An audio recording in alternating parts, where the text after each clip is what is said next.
ব্রাহ্মণ হতে চণ্ডাল যেমনই হোক, যদি কেউ গোবিন্দের প্রসাদ পায়, সেটা শ্রদ্ধান্বিত হয়ে প্রসাদ পায়, তবে সেই প্রসাদের মাধ্যমেই তার ভিতরে গোবিন্দের অধরামৃত প্রবেশ করে। এই জন্য অনুরোধ করব, হাত জোড় করে, জিহ্বার লালসাকে নিয়ন্ত্রণ করতেই হবে।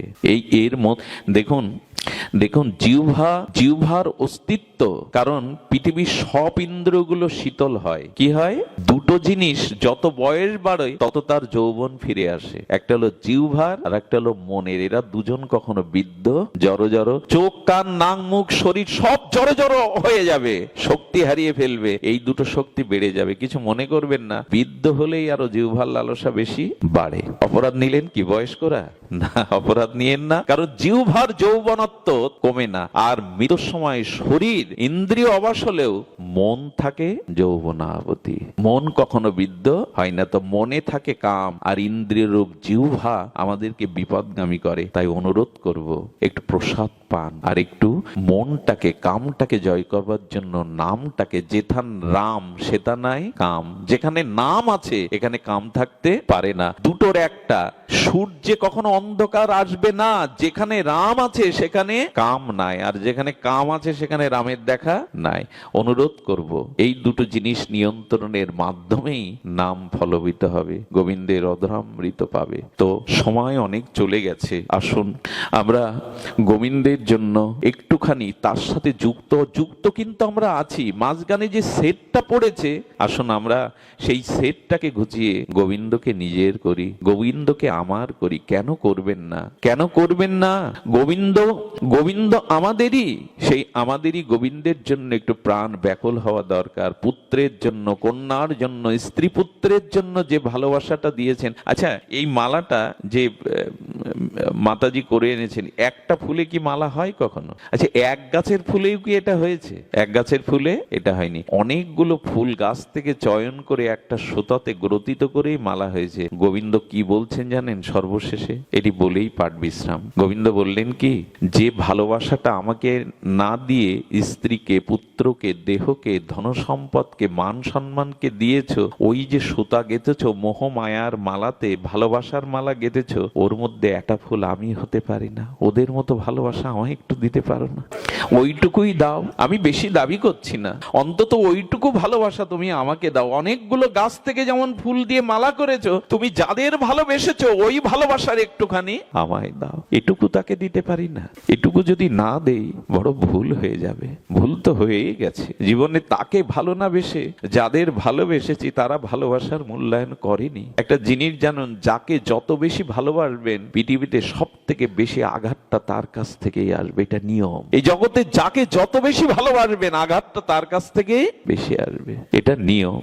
এই জন্য গোবিন্দকে ভালোবাসার নমুনা কোথাও নেই, ব্রজে ছাড়া নাই। গোপীদের মাঝে, ব্রজবাসীদের মাঝে ছাড়া এই ভালোবাসার দৃষ্টান্ত কোথাও নাই। আপনাদের চোখ মুখ দেখে একটা কথা বলবার ইচ্ছা জাগছে, সেই ইচ্ছাটা আমি অবদমিত করতে পারছি না, প্রকাশ করি সামান্য করে। এই ভালোবাসা, এই অনুরাগ, এই প্রাণ নিগ্রানো যে প্রীতি, এটা একমাত্র ব্রজে আছে, বৃন্দাবনে, আর কোথাও নাই।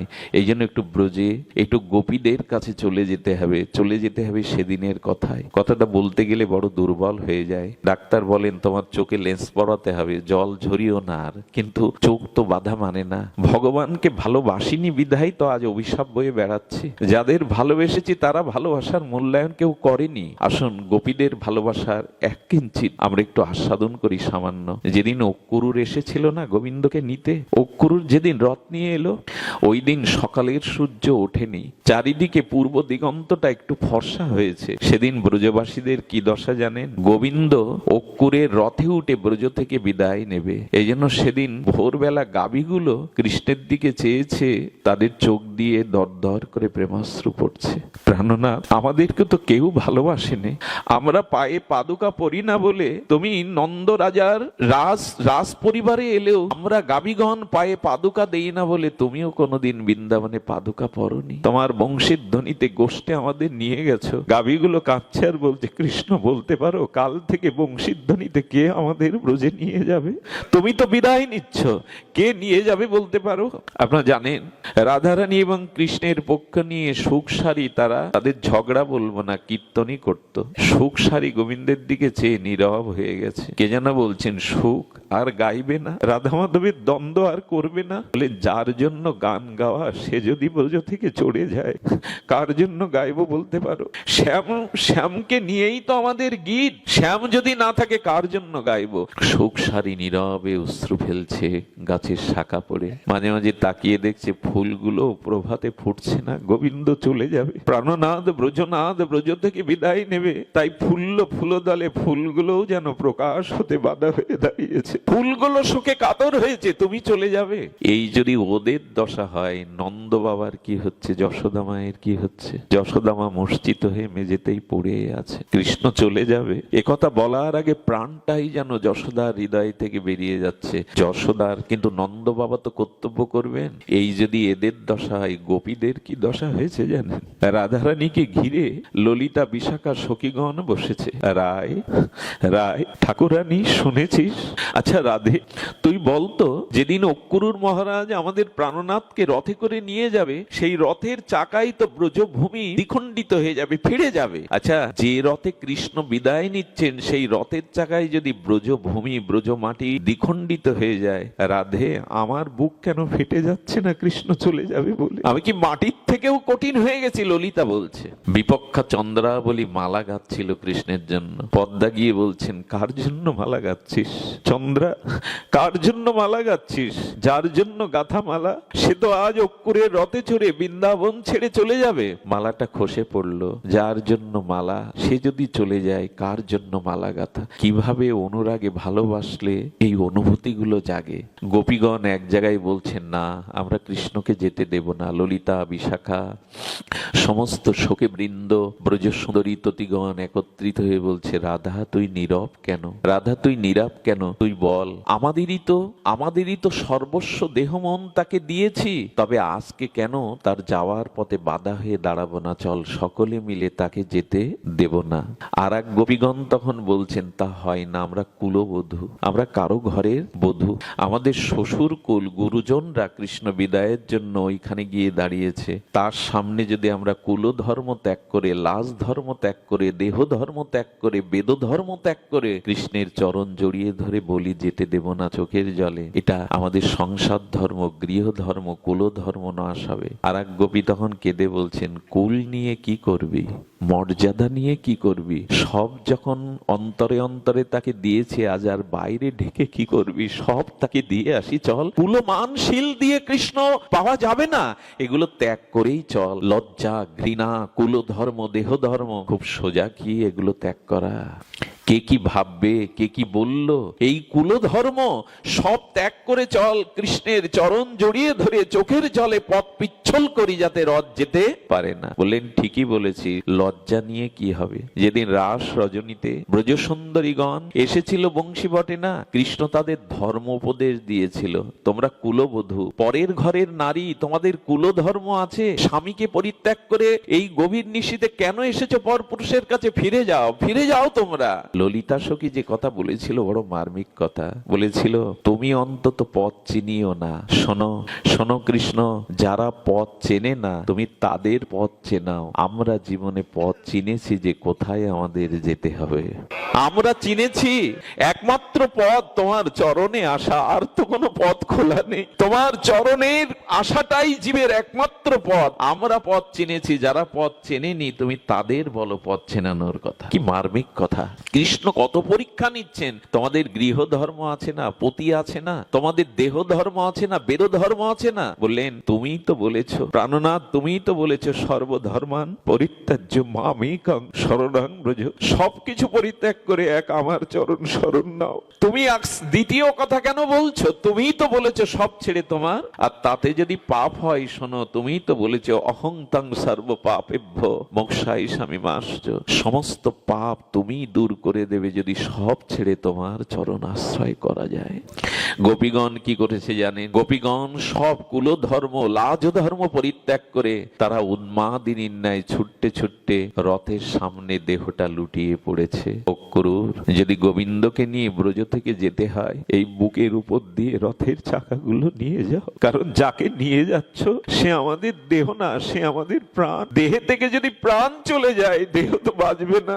মাছকে যদি জল ছাড়া করা হয়, মাছ বাঁচবে না। তুমি এক কাজ করো, তুমি তোমার রথের চাকাটা আমাদের দেহের উপর দিয়ে নিয়ে যাও, কারণ প্রাণ চলে গেলে তো দেহ থাকে না। একেই বলে ভালোবাসা, একেই বলে গোবিন্দকে সর্বস্ব দেওয়া। ব্রজ সুন্দরীগণ দেখছে শ্বশুর রয়েছে, স্বামী রয়েছে, বললো এদের আমরা গ্রহণ করেছি কৃষ্ণের জন্যই। কিন্তু গোবিন্দ কি করলেন, রথে বসে মুখটা নিচু করে ঝরঝর করে কাঁদছেন। একটা কথা বলি, ভক্ত যখন ভগবানের জন্য কাঁদে না, ভগবানও ভক্তের জন্য কাঁদেন, আরো বেশি কাঁদে। কৃষ্ণ ঝরঝর করে কেঁদে বলছে, এদের ত্যাগ করে আমি কি করে ব্রজ ছেড়ে যাব, এদের কি করে আমি ত্যাগ করব। এই জন্য এক দূতগণকে বলে পাঠালেন, ওদের বলো ওরা পথ ছেড়ে দিক, আমি কাল বা পরশু আবার ব্রজে ফিরে আসবো। এই সান্ত্বনাটাই ওরা পথ ছেড়ে দিয়েছিল বটে, দূর যায় রথটা, যত দূর যায় ওদের চোখ চেয়ে আছে যেন ওদের প্রাণটাকে নিয়ে যাচ্ছে ব্রজ ছেড়ে। এবং ওই খুরের আঘাতে, রথের চাকার আঘাতে যে ধুলো ধূসরিত হয়ে গেছিল, যতখানি রথ দেখা গিয়েছিল, ওরা তিনটি নাম ধরে আতি ভরে গোবিন্দকে ডেকেছিল। এই তিনটি নাম বড় অর্থবহ। প্রথমে বলেছিল গোবিন্দ, তারপরে বলেছিল মাধব, তারপরে বলেছিল দামোদর। আচ্ছা, এত নাম থাকতে এই তিনটে নাম গোপীরা অশ্রু বর্ষণ করতে করতে আত্মি ভরে কেন ডেকেছিল জানেন? এই গোবিন্দ নামটা দিয়েছিল ইন্দ্র। ইন্দ্র যেদিন সপ্তদিন বাদল ও বৃষ্টি দিয়ে ব্রজবাসীদের মারতে চেয়েছিল, কিন্তু ব্রজবাসীদের তো কিছু করতে পারেনি, তখনই ইন্দ্র ধ্যানের দ্বারা জেনেছিল ইনি আমার ইষ্ট দেবতা। তাই চোখের জলে ইন্দ্র গোবিন্দের চরণ ধুয়েছিল। সেই জায়গাটা গোবিন্দ কুণ্ড নামে খ্যাত, আজও আছে। বিরল এই স্থান, যাওয়ার সৌভাগ্য হয়েছে কয়েকবার। গোবিন্দ কুণ্ডে যাবেন যদি বৃন্দাবনে যান, ইন্দ্রের চোখের জল আর সুরভি গাভীর দুগ্ধ দিয়ে যে গোবিন্দের পাদ স্খলন করেছিলেন, সেই জলটাই গোবিন্দ কুণ্ড হয়ে যায়। আর ইন্দ্র সেদিন বলে, তুমি শুধু আমার প্রভু নও, তুমি গোপীদেরও তুমি ইন্দ্র, তুমি তাদের দেবতা। ইন্দ্র মানে তুমি তাদের দেবতা, তাই ইন্দ্র নাম রেখেছিলেন গোবিন্দ। গোপীরা গোবিন্দ বলছে কেন জানেন? গোবিন্দ সেদিন যদি গিরিরাজ ধারণ করে আমাদের প্রাণে রক্ষা করে রাখো, সেদিন কেন বাঁচিয়েছিলে, আজ যদি প্রাণ কেড়ে নিয়ে চলে যাবে? সেদিন কেন তুমি আমাদের রক্ষা করেছিলে? যদি রক্ষাই করেছিলে, আজ প্রাণে বধ করে কেন চলে যাচ্ছ প্রাণ নিয়ে? এই জন্য গোপীরা গোবিন্দ বলছেন। দ্বিতীয় বলছেন দামোদর। দামোদর কেন বললেন জানেন? হে প্রাণনাথ, এই জগৎকে তুমি অনন্ত কোটি বিশ্ব ব্রহ্মাণ্ডের জীবকে তুমি মায়ার দ্বারা বেঁধে রেখেছো, কিন্তু সেই গোবিন্দ তুমি মা যশোদার দড়ি কাটতে পারোনি, তার বন্ধন ছিন্ন করতে পারোনি। যদি মা যশোদার বাঁধন না কাটতে পারো, আজ কেন আমাদের প্রেমের বাঁধন কেটে চলে যাচ্ছ? হে দামোদর, তুমি তো ভক্তের প্রেম বন্ধন ছিন্ন করতে পারো না। তুমি ভগবান, তুমিই বলেছো অহং ভক্ত পরাধীন, তুমি ভক্তের প্রেমের বাঁধন ছিন্ন করতে পারোনি এই ব্রজে, তবে আজ কেন আমাদের এই অন্তরের প্রেমের বন্ধন কেটে চলে যাচ্ছ? তৃতীয়টা বলেছিলেন মাধব। মাধব কেন বললেন জানেন? মা মানে লক্ষ্মী দেবী, আর ধপ মানে স্বামী পতি।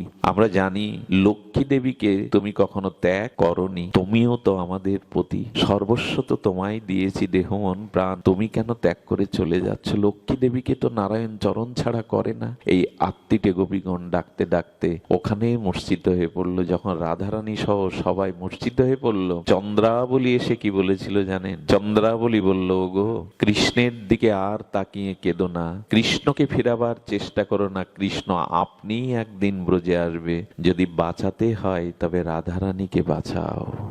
রাধারানী যদি